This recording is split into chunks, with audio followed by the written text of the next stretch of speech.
Morning, guys. Decided I'm going to make a little video that'll probably end up being a series of videos. Most common questions that I get on these MG42s.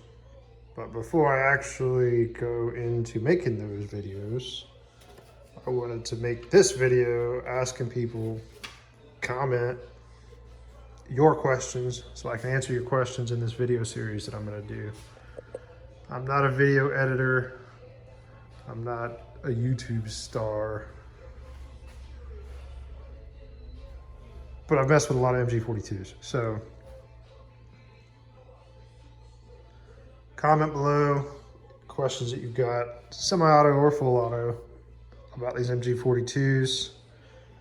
Some of the topics that I'm going to go over in this little series of videos that I'm going to do is already going to be slam fires, common causes, ways to repair that, your overall length of your receiver, the differences in rails, how to tell them apart,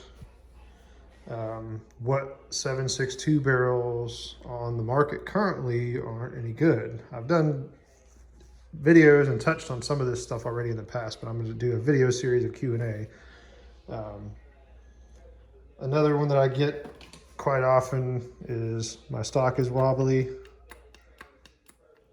What else? How to fix hard primer issues, which that kind of goes into slam fires, but how to fix short stroking. So say you're under gassed, and people get upset when I say under gassed because they think in terms of AR-15s with a gas tube. This is a booster system that uses the gas pressure to cycle the action. So over-gassed, it'll slam the action. Under-gassed, it won't cycle the action. Still gas pressure, it just uses it differently. It doesn't impinge it into the system or use a piston, like say an AK style gun. I'm gonna go over caliber swaps. I'm gonna touch on the FRT thing again. I'm gonna go over rivet jig that I use. What else? The booster pressures that we just talked about. Drag. There's a lot of drag in the semi-auto system and why that is and how that is. Loading. I get that question quite often. How to load a full auto, how to load a semi-auto.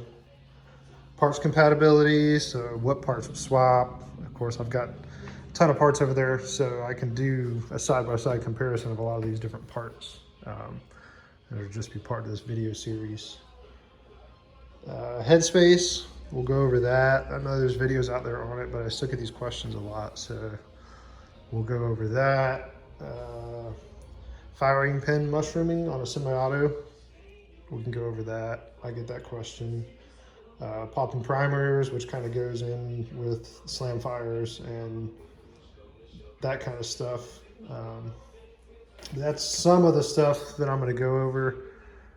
But before I jump into making this video series, I figured I would put this video out there and ask you guys to comment what your questions are. If it's questions related to that stuff, I'm already going to be answering that. If you have specific questions that you would like answered in a video series or side-by-side comparison of a specific part or whatever, let me know. It may not begin immediately. I may start doing some of the stuff on this gun here. This is actually a gun that we built 2019 or so. We've got it back in here and we're repairing a bunch of stuff for this gentleman. A lot of stuff has changed in the way we build these things since the early days, 2019 and before.